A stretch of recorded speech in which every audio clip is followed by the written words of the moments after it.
marka koowaad waxaan u mahadnaqayaa maamulka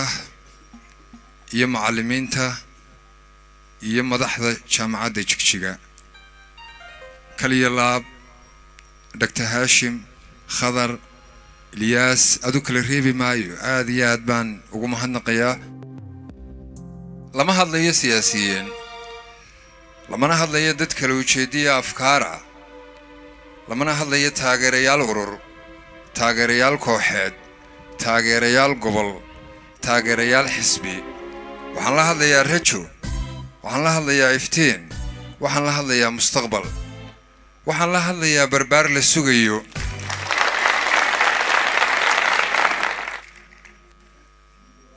waxaan la hadlayaa haldoorkii hoggaankii iyo hormuudkii barri walaalayaal saaxiibayaal adeerayaal nolosha waad u daayartiin fursadaha iyo jaanisyada waad u daayartiin shaqooyinka waad u daayartiin guusha waad u daayartiin magaca iyo muuqashada iyo mansabka iyo maalkana waad u daayartiin intaasoo dhanna waxaa kaliya idinka xiga waa aqoon iyo dadaal marka damaca qayrka yahay duni dhan maaree adna maaha dibu guur oo hankaaga duuduub darajada wax kaa xiga oon dadaal ahayn sheeg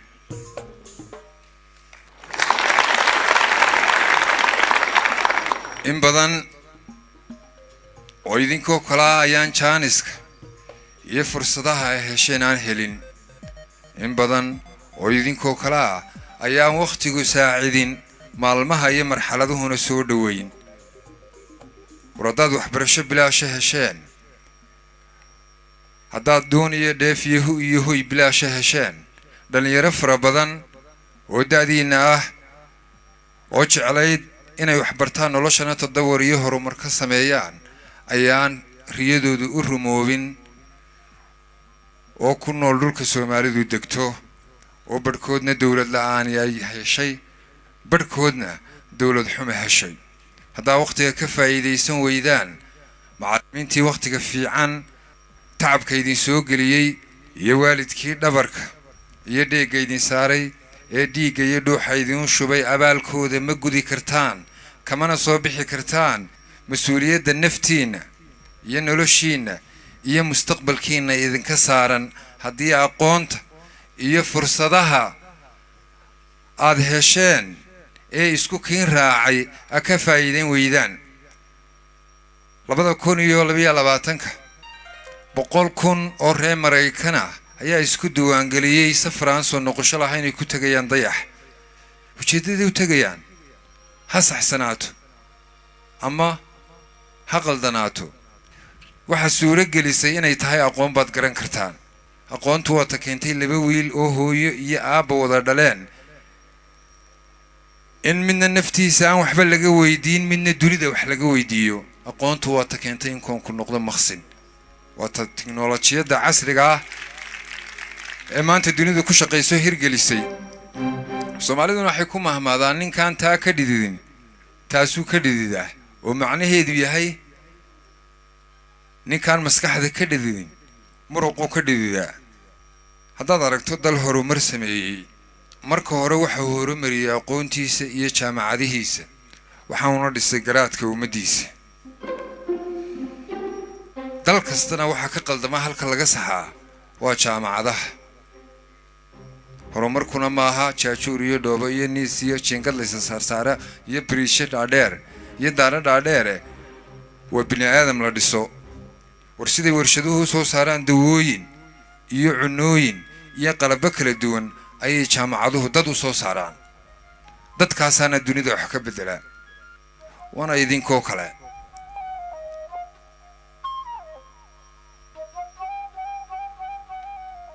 inta badan waqtigan xarumaha iyo goobaha adduunyada laga hagaawa jaamacadaha daraasadaha iyo cilmi baarista ay sameeyaana waa kuwo علمي جري حقيقة عسب كسو كردينية إلهينا قرآن كيس وحا وكويلي علم بالقلم علم الإنسان ما لم يعلم وانا ذي كودي ريقلنيا وانا فيليا إمي كباينا سميسان دراسدو يا علم باريسيو كلا دوان روبكا يا رحمة إلهي الشبا عركا وكاكينا بدا إيا بريقا بس يسكو ميدا يقودان بريقا أما دولكاسه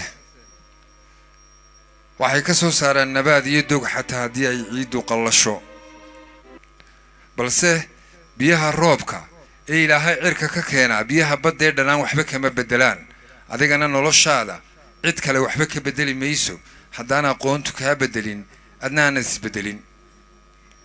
haddaad imika xaflad aroos qabato oo ka qayb gasho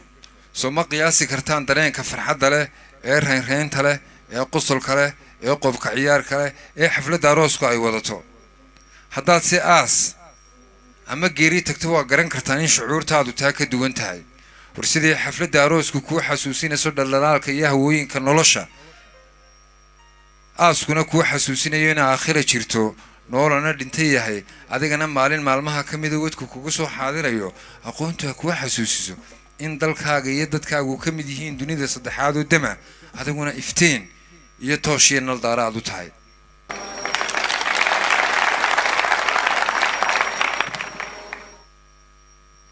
qof kasta oo xorriyadda u halgamaa si uu xorriyadu ugu noolaado dhimasho u badheeraa qof kasta oo nabadgelyo u halgamaana si uu nabadgelyo ugu noolaado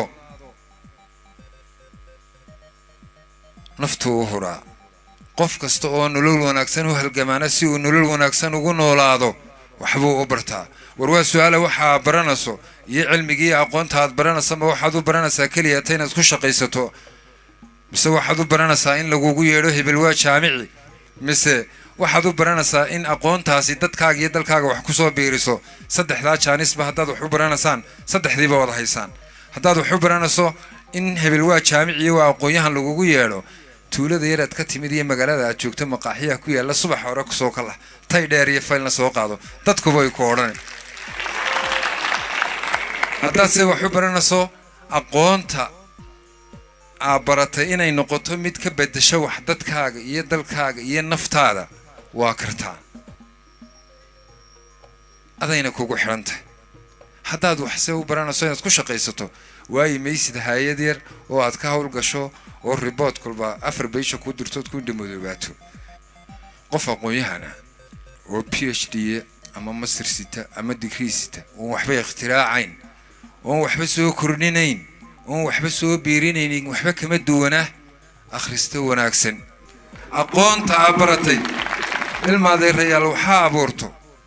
oo waxa ikhtiraacdo warninkii leedkan inoo iftiimaya sameeyay 999 jeer ayuu ku guul daraystay isagoo confused oo meel fadhiya dad badan ku soo xoomeen waxay weydiiyeen waxa ku dhacay wuxuu ku yiri 9 markii 999 baan ku guul daraystay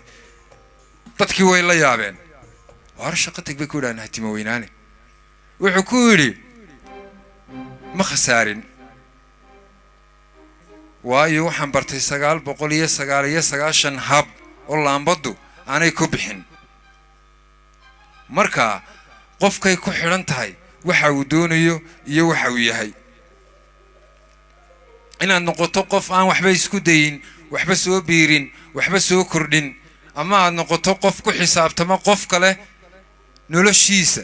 iyo mustaqbalkiisa iyo quruxdiisa iyo hantidiisa waxa ka muhiimsan inaad noqoto qof isaga lagu xisaabtamo oo maxaa laga xisaabtamaya xirfadiisa lagu xisaabtamaya oo aqoontiisa lagu xisaabtamaya oo kartidiisa lagu xisaabtamaya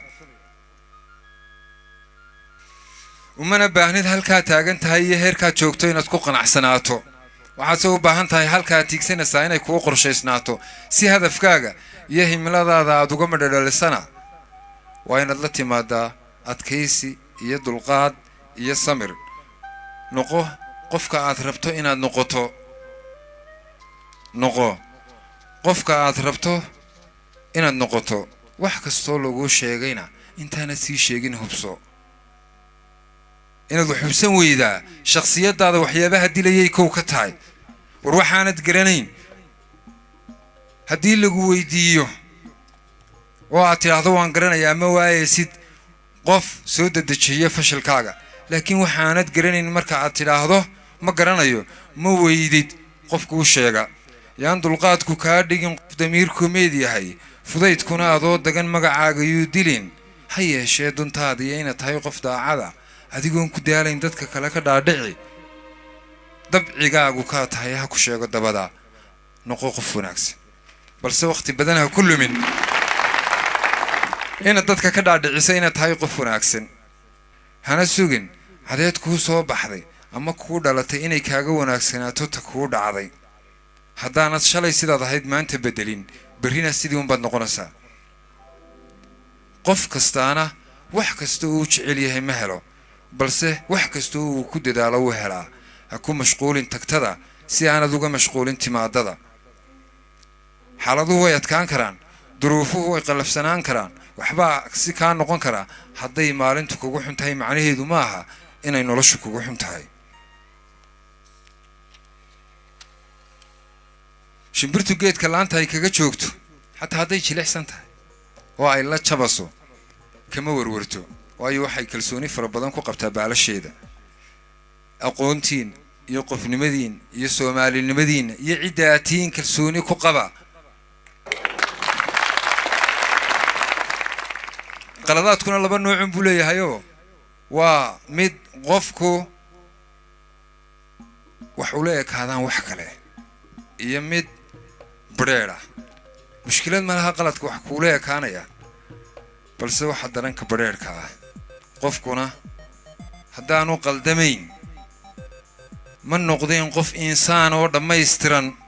in la qaldamaa waa dabiici balse waxa daran in qaladka shaqo laga dhigto lagu soo celceliyo ha iskula yaabin inaad qalad samayso balse waxaad iskula yaabtaa inaad qaladkaaga sixi weyday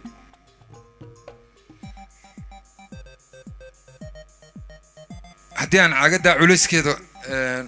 waxa laga yaabaa in 150 gram ama ilaa 100 muhiimba maaha culayskeeda dhabta ahi haddaan hal minute kor u hayo waxba dareemi maayo soo maaha balse haddaan saacad kor u hayo waa hubaalin gacantu idaalayso haddaan se 72 saacadood kor u hayo waxa laga yaabaa inay gacantu i qallasho hadda culaysku caagadu isbedeli maayo balse waqtiga fara badan aan kor u hayaa waxay ku xidhan tahay inay ku keento xubnaha jirkayga daal kaarkiyo xanuunkan ay ku soo kordhiso fikirka qaldan iyo walwalka iyo cadhadu waa sida culayska caagada haddaad waxoogaa fikirtood warwarto waxba dareemi maysid balse haddaad 24/7 maskaxda wareejiso waa hubaal in wax badani iska kaa jiidhayaan waradaan dadku dhaxan iyo qabow aanay la gariirin gabbood iyo guri samaysta may garteen haddaan dadku gaajoon oonay calooshoodu weydiin waxay ku ridaan geedka midhaha ku yaalla ka gurta may garteen mushkiladda iyo duruufta iyo dhibaatadu waa laga yaabaa inay ku haysato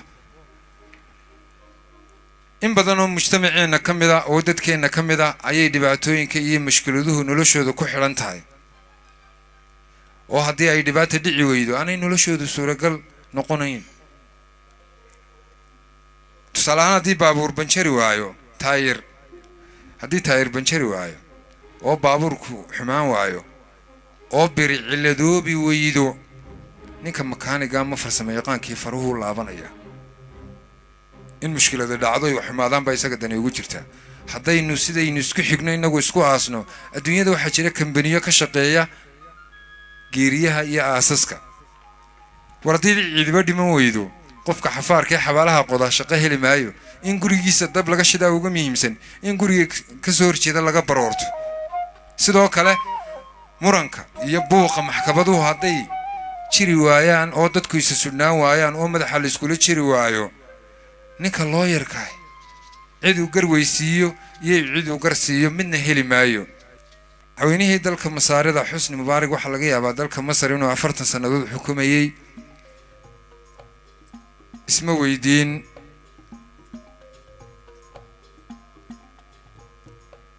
كورن هذين صلاة تكنوا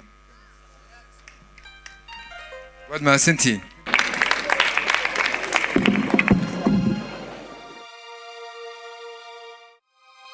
أنا قد بدأ يدي كوسي سعودة صوت دور بلايس كما تقنان أما دور تدا أما محي هذا يدور سجى نين وضيا أو كم إذا هذا ديوغ دور تيستا أيا جرو يمدي جرو يمركي هورستاعي أيو كوري ليبان أخوان محما هيسان واحد شو جمر كجرو جبر ويسكح النيسان سا إلهي بقول معي هل كان يفرد ذا وحبك ما قصنا واحد كتير هذا الوحسن وحكوري وحوجا على لا وهنا حدنا ما هيسا حدنا مركز كتير وحسن حدنا مرة بعد بكوري كوبية حدنا مرة صدحات هي كتير هذا الوحسن كدي حكوري حاجيو وضيقاقي ما تشوقه ويحنا أغضي حاكو برضيقا حد كدونسه عندها كذا عليه حكوري دويدين كانوا حبي مرة أنتنا ما وذا الورتي تجي لهيني ما تشوقه روح على ذي الله يا حي وردين كي كسوق تشوقه إيه أقون تي علمك كأرضن حتى هذا يسكت لقني يسكت سفيه يسكت طلابي يسكت سنقطة ومشكلة ورقون تعبرتين وقتك فربضن كوب حسين يعني إذا كان نقول متكفانا مركز ديق لغوه هوري تهي هوي دبسعو دوخا قوا دوخ نيكو ديلي كريسته يان دنيا حلاشدو كارهدين دلون تو ظروفه لهايستي وحمديده كادغين دلي iyo adoo noqon baahi ruuxa lagu dago marna doonis ruux kale ha u galin dunuubto dadka ha isku waayina fushataada daayacan marka uu qofku gaboobo wax badan ba horta ku dulduma waxba noloshiisa kama bedeli karo balse inta daayar tahay ee aad dhalinyarada tahay ayaad noloshaada wax ka bedeli kartaa oo aad dooran kartaa berri sida quruxda badan u noolaan doonto haddii Allah awood leh kugu simo suugaan baana tiraa arrintii sindheernimo kugu seegtay waatii adoo sayn cadaalad sababteedu joogtay jigjigaaba liiga sheekayay niman xamaaliina oo tuulasi wada jira uga shaqaysto baabuurtii timaadaba reerka ka roga ayuu u yimid nin xamaalnimada ku cusub wuxuu damcay baabuurkan sibirka ah ee ay rogayaan inuu wax ka rogo ويديدين وحده معين وحكوا قالوا بابور كيبو جنبي اسكل لاديه mid kamid ah xamaalintii xagga sare saaran ayaa ul yar qaaday markuu soo qabsado fanaxyadu kaga jeeda gacmaha tab iyo xeeladu uu kuru waay bartaas uu bax markaas uu hin qabsaday odayba soo maray ninkii ooyay waxa ku war maxaa dhacay xaaladii markaa ayuu uga waramay markaas uu ku war hadii ma waxa uu maxaa la yiri waay war hadda wax baran weydaan oo aqoonta ka faa'iideysan weydaan wallahi wala li rabaan ana idin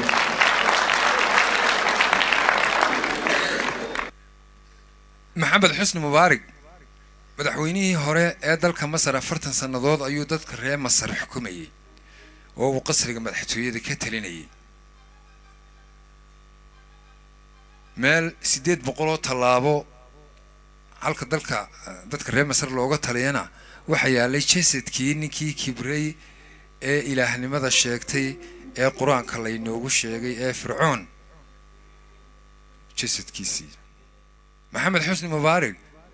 kuma cibro qaadan kuma waana qaadan mucjisadan rabbaaniga ah ee garabkiisa taala waxaba uu damcay dadku 40 sanadood soo hor joogay inuu ciyaalkiisa u tababaro kursiga ku wareejiyo dhashiisa iyo dhalaankiisa wax barashada aqoonta aad barateen yaana idinka duwin dadkiina dalkiina diintiina damac inda la'ana yaana idin gelin waxaan idinku waaninayaa waxay suhaanshihiina hoose ee reernimo waxay suhaanshihiina hoose ee qabiilnimo waxay su'aanshihiina hoose qolanimo waxa ka muhiimsan waxay su'aanshihiina guud ee qoomiyadnimo ummadnimo haddaad aqoonyahan tahay ma tiid ingiriis mana tiid kooriyaan waxa tahay muwaadin u dhashay dawlad deegaanka Soomaalida Itoobiya ku faan Soomaalinimadaada ku faan jiritaankaaga waxaan idinku boorinayaa inta isku kiin soo jiida ee shacaylku ka mid yahay ee isxurmayntu ka mid tahay ee istaakulayntu ka mid tahay waxaan idinkula dardaarmayaa ina ka fogaataan dhaqanada liitay qabyaaladu kow ka tahay taariifku laba ka yahay